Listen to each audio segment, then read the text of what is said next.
Hi, JM. Hello po, DJ Lala. Yan, lakas lang uli ng konti, love. Magandang gabi po. Ayan. Sige, kwentuhan mo na ako, JM. Anong meron? Anong atin? At napatawag po sa usapang LDR.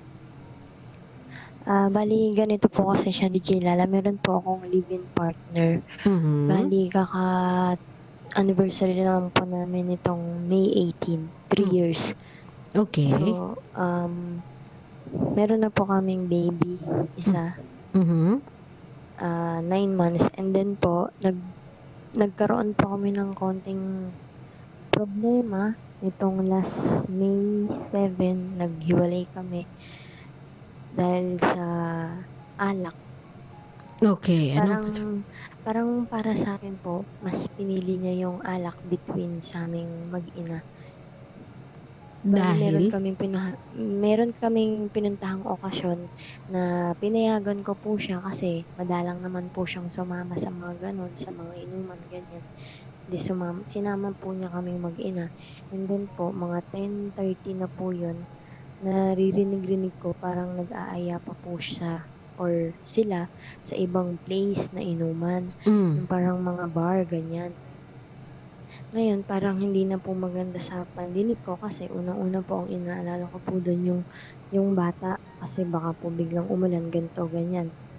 And then po, nagpaalam siya sa akin. Sabi niya, nag-aaya daw sa gantong lugar.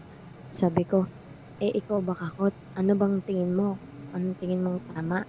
Kasi po, para sa akin, pamilyadong tao na po siya. So, parang yung pag-iisip niya po dapat sa pamilya niya muna. And then, nung time po na yun, ang sinabi niya sa akin, gusto kong pumunta, gusto ko. Ngayon, parang sumama po yung loob ko na agad doon, na hindi man lang po niya nagdalawang isip na sabihin na, kaya lang kasama natin yung anak natin eh. Ihatid ko muna. Yung ganun po ba?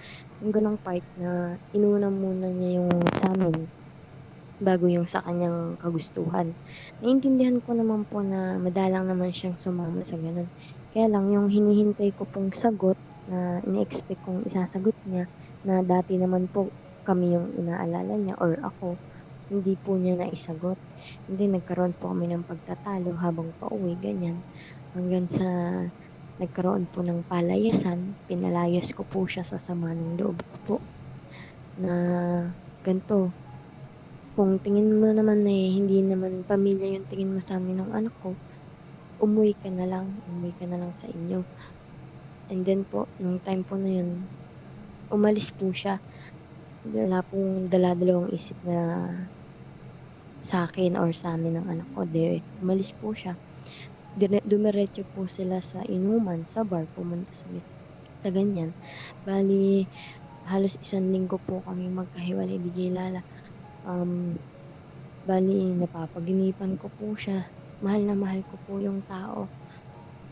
Napapaginipan ko po siya kung kumakain kaya siya, kung nakakapagbaon kaya siya, kung nasan siya, or baka nasa inuman na naman, ganito, ganyan. And then po, nag-Facebook po ako nun. And then, may nabasa ako na parang related sa problema ko po. Parang yung mga comments po, nag-impact sa akin na pagka nawawala na yung love, yung spark, yung kilig, balikan niyo lang yung mga nakaraan, kung gaano namin kamahal yung isa't isa nung bago pa lang kami, ganyan. Binalikan ko po kung ano kami dati. And then po, nung time po na yun, nakapag-isip-isip po ako na hindi naman laging yung lalaki ang manunuyo, ang mag-a-adjust. And then, chinat ko po siya na sabi ko, ayusin na namin, umuwi na siya kasi namimiss na namin siya, namimiss na siya ng anak niya. Kahit ako hindi nakakapagsalita yung anak niya, alam ko na namimiss siya. And then po, nagsabi siya na hindi ganun kadali yun, na hindi porket hindi na ako galit, magiging okay na kami. Then, nakapagsalita siya na sa totoo lang daw, hindi niya na ako mahal dahil na lang sa bata, kaya kaya nagtagal yung relasyon namin. Simula daw po nang nanganak ako. And then sabi ko, mahal na mahal kita. Yung nararanasan natin na 'to pagsubok lang. Sana ako tulungan mo akong labanan. Huwag ka ako tayong magpadaig sa nangyayari o sa nabitawan nating salita sa isa't isa. So, excuse me po. Mm. Sa sana ako, huwag mong isipin yung galit mo. Isipin mo ako yung paano yung bata. Ayoko, hindi, sa akin kako okay lang kung hindi mo na ako mahal. Pero isipin mo ako yung kapakanan ng bata. Ayoko akong lumaki ng walang ama yung bata. Sabi niya, ngayon mo pa naisip yan. Huwag mong takpan yung Ano, dear Huwag mong takpan yung mic kasi humihina ng humihina. Sorry po. It's okay. Ang sabi niya, ngayon mo pa naisip yan kung kailang ginawa mo na sa akin to, nung pinagsasabihan mo ko ng mga kung ano-ano na masasamang salita, hindi mo naisip yun sa bata. Ngayon, kung kailang di ka nagalit. Sabi ko, oo, alam ko kako na may kasalanan ako, aminado ako doon, kaya nga ito kako ko, ibinababa ko yung ego ko, yung pride ko, para ako sa pamilyang binuo natin. Ayoko kakong masira. Hindi ka ako nakikipag-ayos dahil hindi na ako galit. Nakikipag-ayos ka ako kasi nalaman ko yung pagkakamali ko, yung pagkukulang ko. Ayan, sabi niya, di na daw po niya ako mahal. Kayang-kaya daw po niya akong palitan. Kahit ilan niyo ko gustuhin. Sabi ko, wala ka akong kaso sa akin. Basta ako yung kahit para sa bata na lang. Mahal na mahal ka ako kita. Pero kung ganyan ka ako yung nararamdaman mo, isipin mo na lang ako yung bata. Tapos kung ano-ano pa pong masasakit na salita ay sinabi niya, tinanggap ko po yun, DJ, kasi alam ko ako yung may mali that night na nag-away kami na hindi ko agad naintindihan.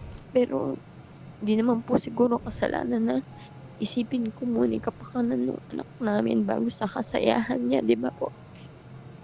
And then po, nung kachat ko po siya nun, iyak po ako ng iyak kasi hindi ko po ina-expect na ganun yung masasabi niya na simula daw po nung inilabas ko yung bata, hindi na daw po siya naging masaya. Kasi daw po marami na akong pagkukulang. Pag po gusto niyang uminom, pinipigilan ko po.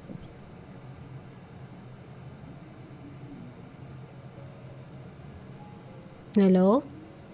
Tsaka pa? JM? Po. Yes po. Okay. And then po, nung gabi po. Dear, pahina ka na ng pahina, dear ha. Todong-todo na yung ko. Lalagpas na sa console yung yung volume ko sa sobrang taas. And then po, nagmamakaawa po ako sa kanya na pagbigyan niya pa ako ng isang pagkakataon. Bigyan niya po ako ng pagkakataon na bumawi, na itama ko yung mali ko, na pipilitin kong magbago para sa kanya, para sa kanila nung anak ko. Alam kong may mali ako. Sana alam mo rin na may mali ka. At alam kong may ugali ako at sana rin kako isipin mo na may ugali ka rin na iniintindi ko. Hindi ko naman po sinasabi na puro ako yung nag-a-adjust. Pero ang akin lang po, isipin niya rin po na bali ang pinapoint niya po kasi DJ dito, siya yung nagtatrabaho.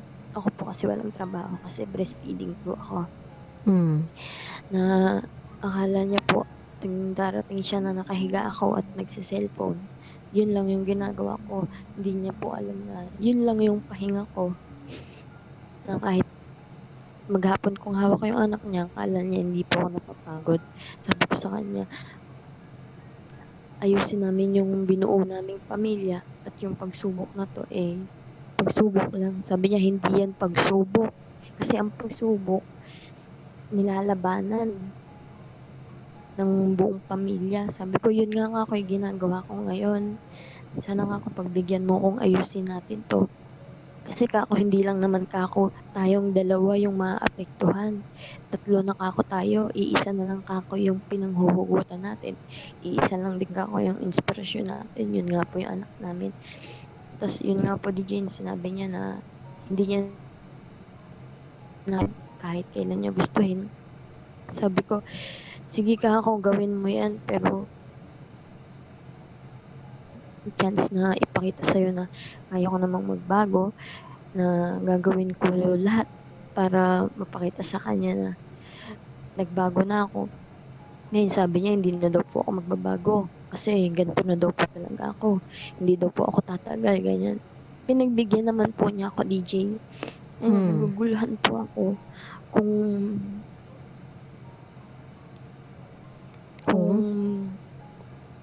tama po ba yung ginawa ko. Tapos may nangyari na po kasi sa amin ulit eh. Matagal na po bago may nangyari sa amin na ulit lang po nito nung nagkaayos kami. Ngayon, naguguluhan po ako kung tama po bang yung ginawa ko na tinanggap ko siya ulit. Kahit na sinabi niya nang hindi niya ako mahal. At may nangyari na nga po sa amin. Kung mapapaniwalaan ko pa po Okay, ba dear yung- ganito, no? You ask for a chance. He gave you the chance. What more do you want? Yun lang itatanungin mo sa sarili mo eh. Sinabi niya sa'yo everything you needed to hear and you wanted to hear, you ask for to hear. Sinabi niya sa'yo yung katotohanan. What did you do? You ask for a chance na bumalik siya. He gave you a chance. He is trying to be there. He is trying to be normal. He is trying to be your partner. Ano bang normal sa partner lalo na meron na kayong anak after a huge fight? Scientifically, actually, it's a good thing na ginawa niyo yung makeup sex. Kasi at least meron kayong intimate connection sa isa't isa. Kasi yung bumalik kayo na parang awkward everything. I mean, I know it's sex for somebody or it's just sex for some people, pero for two people who are trying to make their relationship work, that's what you call a makeup sex. And scientifically, okay siya eh. Dear ganito, no? Huwag mong sabihin dinadoubt mo pa siya ngayon dahil lang binigyan ka niya ng tsansa. Let's not forget the fact na ikaw yung humingi nito. So, panindigan mo lahat ng mga pinagsasabi mo na nagbago ka na, pinagsasabi mo na aayusin mo yung sarili mo, pinagsasabi mo na gagawin mo ang lahat, mabuo lang yung pamilya nyo, na you are doing this for the child, you are doing this for the family, you are doing this kasi mahal mo siya. Huwag ka nang magkaroon ng doubt kasi may chance ka na eh. Ito na, binigyan ka na ng opportunity ate. I'm not saying na wala siyang kasalanan dito at wala siyang nagawang mali dito. Yes, meron siyang mga nagawang mali, but you were the one who drove him out of your house. Sa totoo lang, JM, tama ka dun eh. Na sa pag-aaway niyong yun, ikaw yung may mali. Hindi mo sa kanya pwedeng sabihin na kasalanan mo yun, na inuna mo yung alak kesa sa aming mag-ina mo. Kasi in the first place, hindi mo dapat sinama yung bata sa inuman. Hindi mo dapat sinama yung bata para bantayan yung tatay niya, or hindi mo dapat isinang-alang or isinangkalan yung bata para mapauwi agad yung papa niya. Just because ayaw mong umiinom siya. Ikaw na nagsabi, paminsan-minsan lang yun. Do you know how it's suffocating? Na parang hindi mo na magawa yung mga gusto mong magawa just because pamilyado ka na? Do you know how it's exhausting for a person na nagtatrabaho araw-araw, 7 days a week? Tapos magkakaroon ka ng isang araw na nakapahinga ka, na hindi ka nagtatrabaho, nagsasaya ka lang with friends, bilang pa yung oras. Nakakasakal yun. Yes po, DJ. I know na pamilyado siyang tao pero hindi siya preso. Meron pa rin siyang kalayaan. Give the man a time to be a man.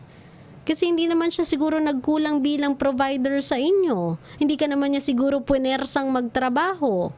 He took on the responsibility of a family man. Humingi lang siya ng konting pangunawa na itong mga little few things na pwede niyang matawag as leisure. O time to relax, time to chill, time to be a man. Ibigay mo na sana sa kanya. 'Di ba? Pero what's done is done eh. Tapos na nga yan, and you do realize, and that's something I appreciate about you, na you do realize na in that day or on that day, when you pushed him away from you, you are at fault. And yun yung maganda sa'yo, na alam mong ikaw yung nagkamali doon. But this time around, JM, don't worry about if it's genuine or not. Huwag ka na munang mag-alala kung tama ba yung ginawa ko, kasi andito na eh. You have to stop judging him. You have to stop criticizing your partner. Start appreciating your partner. Tama na yung panghuhusga sa kanya. Tama na yung pagja-judge sa kanya. If hindi siya perfect, I'm so sorry. Dahil kung ikaw first time mom, siya ay first time dad. Kung ikaw kailangan mag-adjust sa buhay mo na may pamilya, siya din nagtatry his best to adjust sa buhay may pamilya.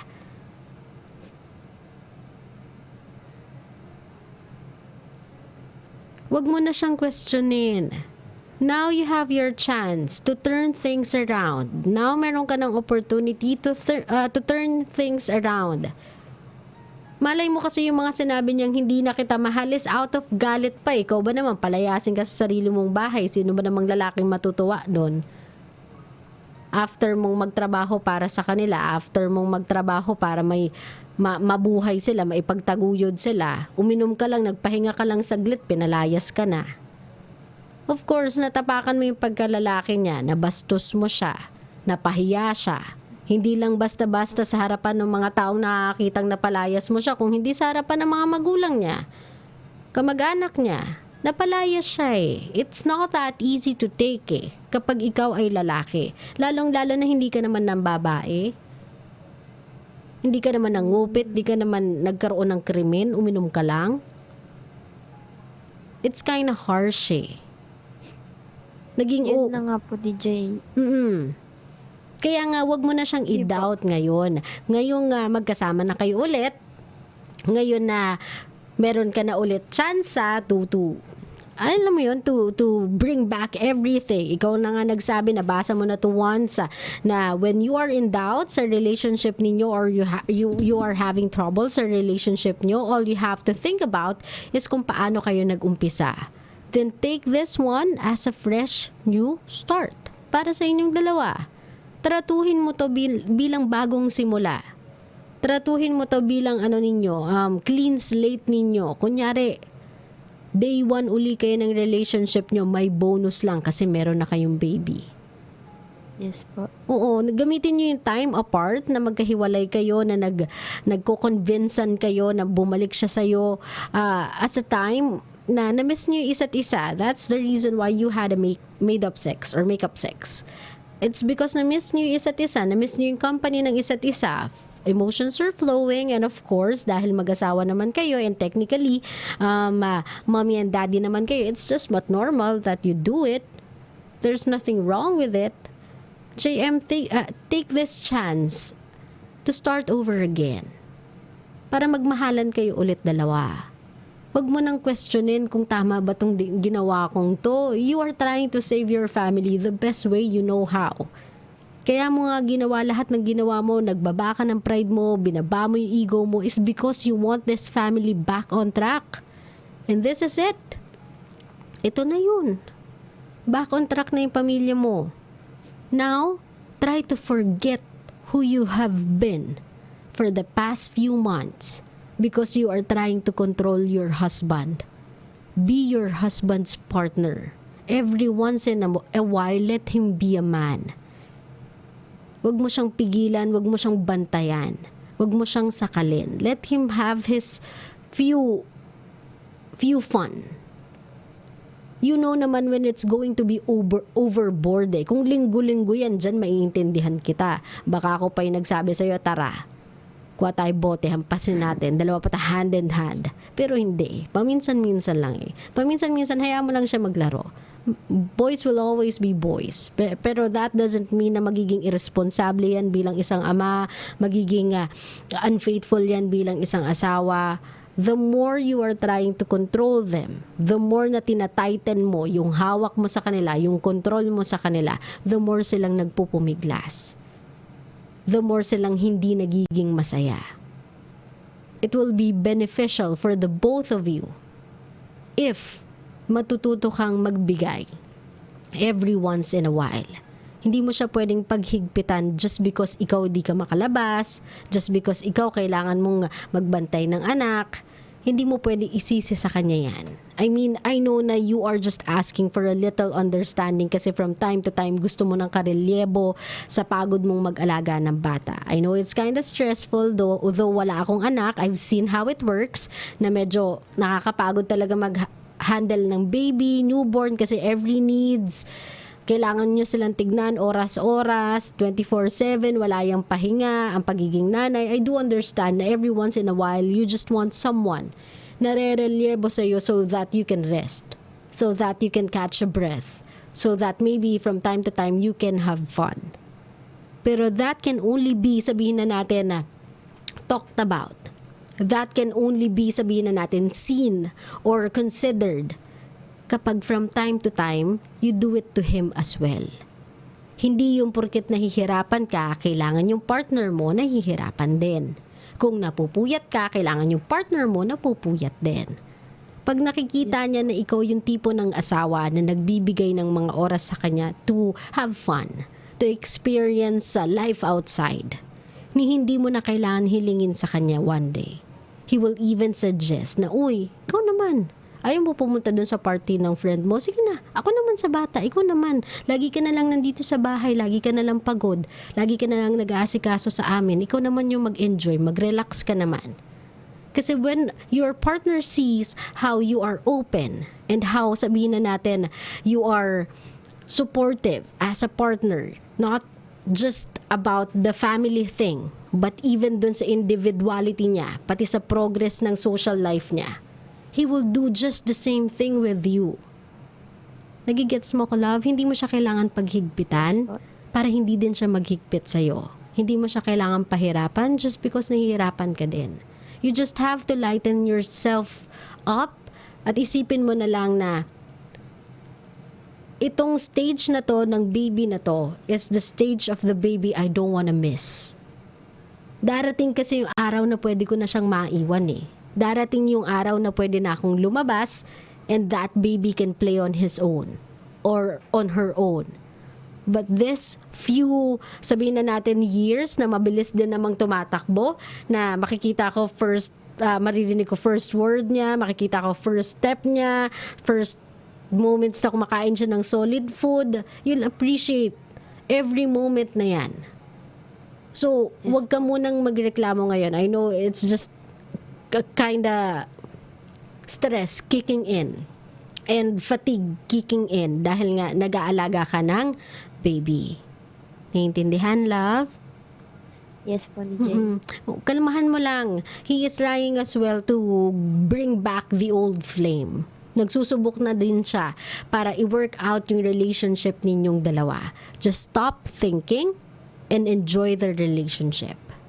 Kung ano man yung pinapakita niya sa'yo ngayon, kung medyo sabihin man natin na unusual to kasi ng mga before the hiwalayan thing ay hindi nyo na naman ginagawa yung mga ginagawa nyo noon, take it as a cue na nagsisimula kayo ng bago. Kaya kung medyo may mga strange things siyang ginagawa with you, just enjoy it, JM. Enjoy mo lang siya. Yes. Enjoy mo lang yung relationship ninyong dalawa. You'll know where it's overboard. Alam mo na naman siguro kung kailan iba na talaga yung timpla. Alam mo naman siguro kung kailan na may kakaiba sa mga ginagawa niya. Mapapansin mo yan eh. But if it is normal for couples to do at wala din naman siyang nasasaktan, wala din naman siyang napapahirapan sa'yo, edi just go with the flow. May enjoy mo din yan kasi para lang kayo uli nagsisimula ng bago, ha? Yes po, DJ. Huwag ka na mag-alala. Mahal ka nun. Nakalimutan niya lang kasi pinipigilan mo siyang mag-inom. Nauntog lang siya ng konti. Ikaw naman kasi pinalayas mo eh. Yan tuloy, nahanginan yung ulo. Nakalimot tuloy. Love ka nun. Gusto niya lang alalahanin kung paano kanya minahal noon. Okay? Bigyan mo lang siya ng pagkakataon. If he gave you a chance to start over again, give him a chance as well to start things with you again. Okay? Ngayon, kung meron kang gustong sabihin dito sa boyfriend mo na balik alindog program, anong gusto mong sabihin dito sa ka-live-in mo na naghuhumarot? Hindi man ikaw nakikinig ngayon ng live, pero iparirinig ko din sa'yo soon sa YouTube, ganyan. Yan. Pero gusto kong sabihin sa'yo na sana yung binigay mong chance sa akin, bigyan mo din ng chance yung sarili mo na i-open yung relasyon natin ulit sa ating dalawa. At sana, bali DJ, inano niya po ako eh. Sinabi niya sa akin, may sasabihin siya. Tapos sinabi niya, I love you. Eh, Hindi daw siya, kinikilig pero ako. sabi niya po, hindi ko alam kung maniniwala ka. Sabi ko, hindi ako naniniwala. Kasi nga po yung sinabi niya sa akin last time. Huwag ka nang tumanggi na I love you hang ka na. Dapat pag gano'n, I love you too, gano'n. Ah. Ayun. Tulad nga ng sinabi ko sa'yo noong nanghihingi ako ng sorry. Mahal na mahal kita, kayo ng anak natin. Sana, sa tuwing may darating na pagsubok, kasi si God laging nandyan. Lagi tayong bibigyan ng pagsubok para subukin yung relasyon natin kung hanggang saan at gaano katatag. Sana yung pagsubok na darating na yun, ang una mo agad isipin yung anak natin, yung nakaraan natin, at kung ano pa yung mga pagsubok na nagdaan sa atin na nagawa nating lagpasan at dumating tayo sa taon na to. Yun lang, mahal na mahal kita. Mahal. Kinikilig ako. See? Ang sarap-sarap kayang kiligin, JM. Nako, pakano nito. Oh, pag nagkita kayo ngayon o kaya pagkatapos nitong pag-uusap natin, if I were you, out of nowhere, chat mo lang siya ng I love you. Kaya sabihan mo lang sa kanya, I love you and I appreciate you. Thank you. Ganun lang. Tignan mo. Lalambot yung puso niyan. Pero yung ibang part titigas. Maliin nga, DJ. Charot. Charot lang. Charot lang. Charot lang.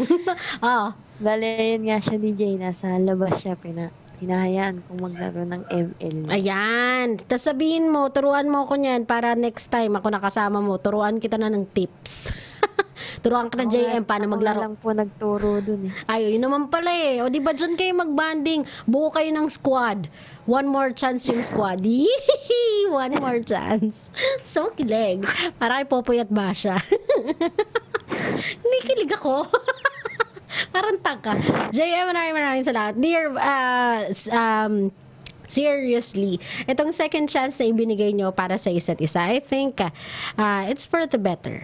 Sabi nga nila, 'di ba? Minsan kung ito yung pangalawang beses or ikalawang beses, anumang ikalawang beses, mas tumatamis, mas lumalapot, mas tumitibay. Ito 'yon, yung relasyon ninyo. So do not miss the opportunity to make good out of this relationship just because you're overthinking. Huwag ka na munang mag-isip. This time around, you have to enjoy whatever it is na nararamdaman mo. If sinasabi niyang mahal kita, if sinasabi niyang I love you, do not deny yourself dun sa feeling na kinikilig ka. Do not deny yourself sa feeling na natatouch ka.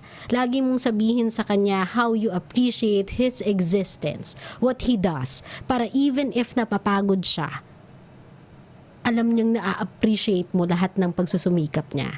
Whether it's big or small, celebrate every achievement na meron yung relationship ninyo. Kasi that's the only way you can make your relationship last. Naintindihan mo ko?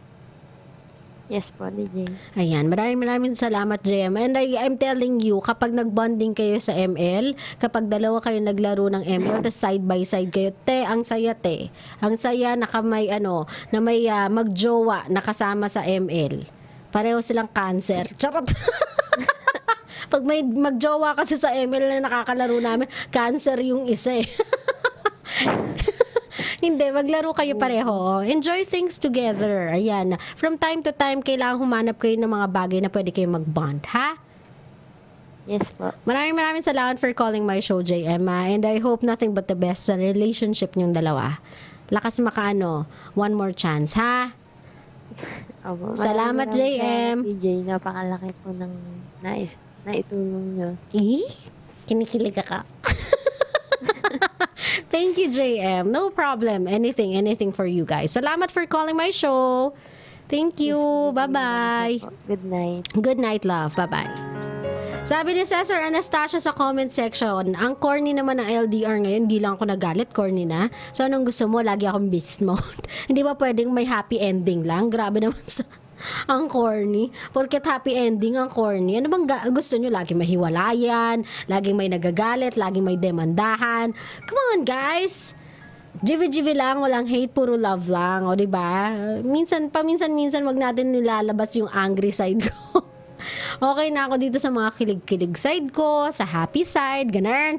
Naka mga kabisyo, ganyan po talaga ang pagsasama, ang relasyon. It's not always going to be, sabihin na natin, rainbows and unicorns. Sometimes, kailangan nyo din mag-deal with pain, with storm, with thunder. Kasi, di ba, you cannot enjoy the sun without having a little rain. Kaya sa mga kabisyo natin, kapag meron kayo pinagdadaanan, lalong-lalo na sa mga marriage ninyo, sa relationship ninyo, hindi agad solusyon ang pakikipag-break, ang pakikipaghiwalay. Huwag nyo po kasing gawin na chicharon yung breakup na okay lang na minamayat maya. O, di ba?